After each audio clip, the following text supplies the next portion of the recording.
हाय दोस्तों, कैसे हैं आप लोग। उम्मीद करता हूँ आप सब अच्छे होंगे। दोस्तों, आज का जो हमारा टॉपिक है वो है टाइप ऑफ विस्की। दोस्तों, अक्सर ऐसा होता है कि हम कोई विस्की तो हम जानते हैं, ये आयरिश विस्की है, ये स्कॉच विस्की है, बट उसके अंदर की जो डीपली जो नॉलेज है वो हमारे पास में नहीं होता है। तो आज हम अपने इस वीडियो में आपको बताएंगे कि 6 टाइप ऑफ विस्की कि वो किस तरीके से बनती है, किस रीजन में बनाई जाती है और उसे किस तरीके से तैयार किया जाता है, और विस्की से रिलेटेड एक अच्छा नॉलेज इस वीडियो में आपको मिलने वाला है। तो इसके लिए दोस्तों आप मेरे वीडियो के साथ बने रहिए, और जो नए लोग हैं मेरे चैनल को सब्सक्राइब करके बेल आइकन को ऑल पे सेट कर दीजिए, ताकि मेरे ऐसी आने वाले नॉलेजफुल वीडियो की नोटिफिकेशन आपको मिलती रहे। तो आइए दोस्तों, चलते हैं हमारे वीडियो की तरफ। दोस्तों, विस्की को 2 प्रकार में बांटा गया है। एक तो मॉल्ट विस्की और दूसरा ग्रेन विस्की। मॉल्ट विस्की क्या होता है और ग्रेन विस्की क्या होता है, इसके बारे में सबसे पहले हम समझ लेते हैं, ताकि अगर कोई भी कंट्री का विस्की है तो उसमें 2 टाइप की विस्की बनाई जाती है। एक तो मॉल्ट से होती है और एक तो ग्रेन से होती है। तो ग्रेन विस्की क्या होती है? ग्रेन विस्की वो होती है दोस्तों जो ग्रेन यानी कि अनाज द्वारा बनाई जाती है, और उसमें कई टाइप के अनाज उसके वो मिक्स करके वो विस्की तैयार की जाती है, उसे हम कहते हैं ग्रेन विस्की। और जो मॉल्ट विस्की होती है, मॉल्ट एक तरह का जौ होता है, जैसे कि हम किसी अनाज का धान, बिना छिलटा निकला हुआ धान, उसको अंकुरित किया जाता है, उसको फर्मेंटेड किया जाता है। फर्मेंटेड करने के बाद में उसको गर्म हवाओं के साथ में उसको ड्राई किया जाता है, सुखाया जाता है। सुखाने के बाद में जो तैयार होता है उसे हम कहते हैं मॉल्ट। तो उससे जो बनाई जाने वाली विस्की है उसको कहते हैं हम मॉल्ट। चलिए दोस्तों, अब हम जानते हैं उन टाइप ऑफ विस्की के बारे में। तो टाइप ऑफ विस्की में सबसे पहले नंबर पे जो विस्की है वो है हमारा premium scotch whisky. Premium scotch whisky क्या होता है दोस्तों? प्रीमियम स्कॉच विस्की एक तरह का ग्रेन विस्की होता है, जो ग्रेन से बनाया जाता है, और वो स्कॉटलैंड में बनाया जाता है, इसलिए उसको स्कॉच विस्की बोलते हैं। तो मेनी टाइप ऑफ ग्रेन को फर्मेंटेड करके फिर उसका डिस्टिलेशन होता है। डिस्टिलेशन होने के बाद में उसका एजिंग होता है।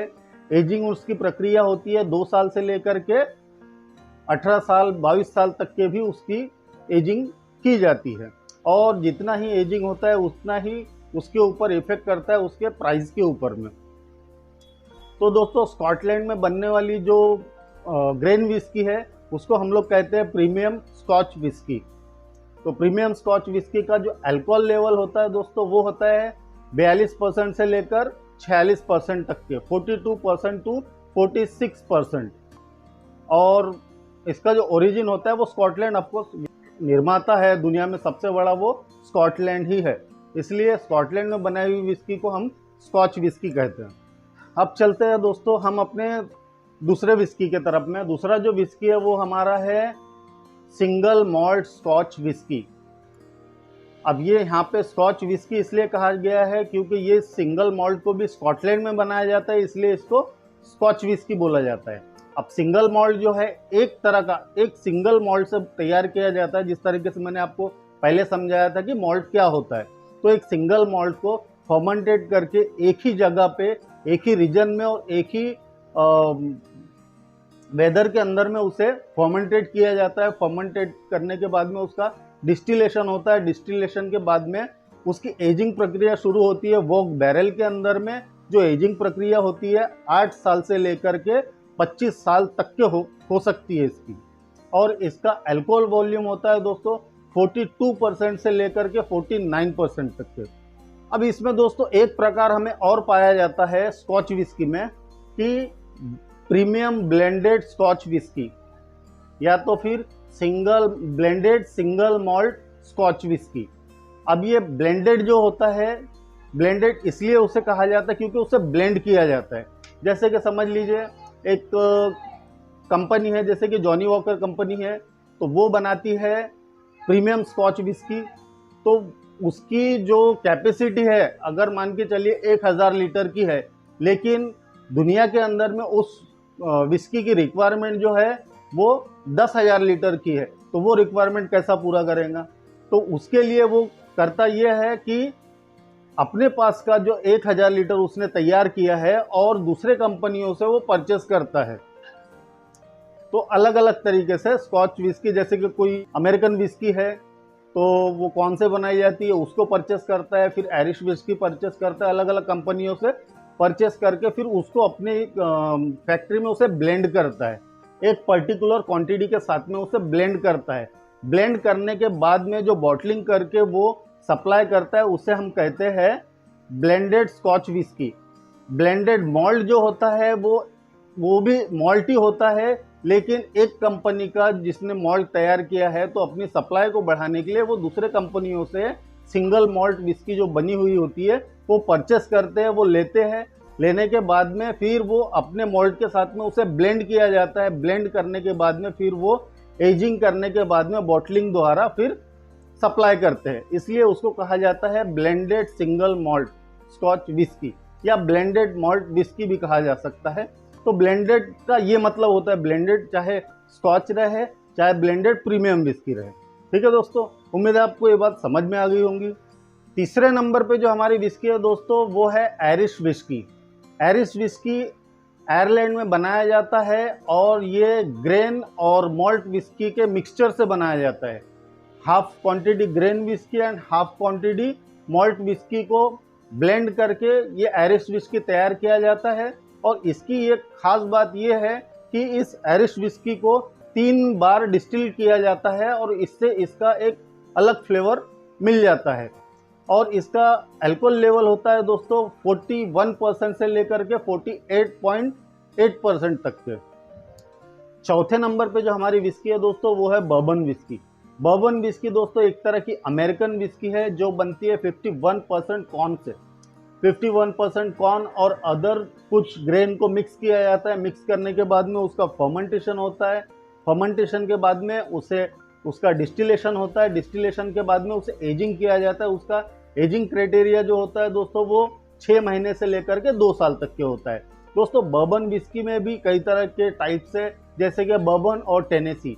बहुत से लोगों को ये लगता है कि बर्बन और टेनेसी एक ही है, बस स्टेट का नाम है करके उसके, तो ऐसा नहीं है। दोनों में कुछ डिफरेंस है। दोनों 51% कौन से ही बनता है, मगर वो दोनों के अंदर में बहुत सारा डिफरेंट है। उस दोनों डिफरेंट के ऊपर में मैंने एक दोस्तों पहले ही एक वीडियो बना रखा हुआ है जिसमें ये बताया गया है कि बर्बन और टेनेसी के अंदर में फ़र्क क्या होता है। तो दोस्तों अगर आप वो जानना चाहे तो आप मेरे चैनल के लास्ट में जो मेरा एक वीडियो है तो उस वीडियो को देख करके पता कर सकते हैं। तो दोस्तों बर्बन विस्की का जो अल्कोहल वॉल्यूम होता है वो होता है 40% से लेकर के 48% तक के। 5वें नंबर पे है दोस्तों जो है जापानीज विस्की। दोस्तों जापानीज विस्की आजकल बहुत ज़्यादा प्रचलन में आ रही है और जापानीज विस्की भी स्कॉच विस्की की तरह ग्रेन और मॉल्ट दोनों ही तरह बनाई जाती है। वो भी जापानीज विस्की भी सिंगल मॉल्ट या डबल मॉल्ट बनती है और ग्रेन विस्की भी बनाई जाती है जापान में। तो दोस्तों दोनों की जो प्रक्रिया है वो सेम है, जिस तरह की मैंने आपको स्कॉच में बताया था। जैसे कि ग्रेन को या तो फिर अगर मॉल्ट बनाना है तो मॉल्ट को फर्मेंटेड किया जाता है, फिर उसका डिस्टिलेशन होता है, फिर उसका एजिंग होता है। तो जापानीज विस्की में भी प्रक्रिया सेम ही है, बस उसके वेदर का जो फर्क पड़ता है उसके ऊपर डिपेंड करता है, उसके टेस्ट के ऊपर में। जापानीज विस्की की एजिंग प्रक्रिया जो होती है दोस्तों वो 2 साल से लेकर 25 साल तक के पाई जाती है। हालांकि ज़्यादातर जापानीज विस्की को 6 महीने से लेकर के 2 साल तक के ही एजिंग किया जाता है, मगर कुछ ऐसे ब्रांड है जो बहुत ज़्यादा रॉयल ब्रांड है जापान में, तो उसे 25 साल तक के भी एजिंग किया जाता है। और दोस्तों जापानीज विस्की में अधिकतर जो अल्कोहल वॉल्यूम पाया गया है वो है 38% से लेकर के 46.8% तक के। 38% से लेकर के 46.8% तक के इसमें अल्कोहल वॉल्यूम पाया गया है। 6वें नंबर पे जो हमारा विस्की है दोस्तों वो है हमारी इंडियन विस्की। दोस्तों जैसे कि नाम से समझ में आता है कि विस्की इंडिया से आती है, तो इन विस्की को प्रॉपरली इंडिया में ही बनाया जाता है। जैसे कि ब्लेंडर्स प्राइड हो गया, royal challenge, royal Stag, signature, इस तरह की जो विस्कियाँ है प्रीमियम विस्की, या इसमें कुछ मॉल्ट विस्की भी होती है जैसे कि अमरूद की है।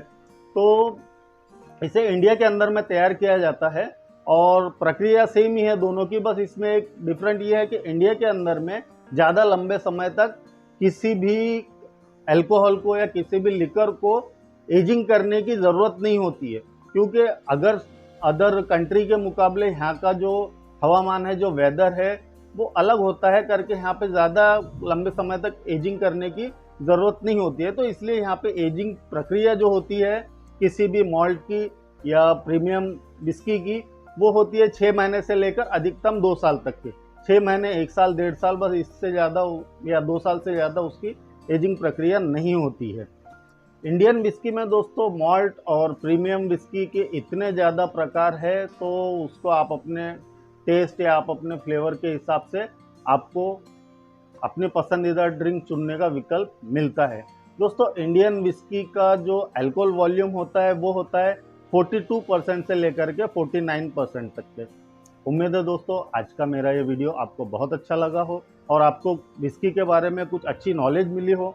अगर आपको मेरे तरफ से कुछ विस्की के बारे में नॉलेज मिली है जो आपको अच्छी लगी है, या कुछ चीज़ें हैं जो मैं अपने इस वीडियो में नहीं बोल पाया, तो आप मुझे कमेंट करके ज़रूर बताइएगा।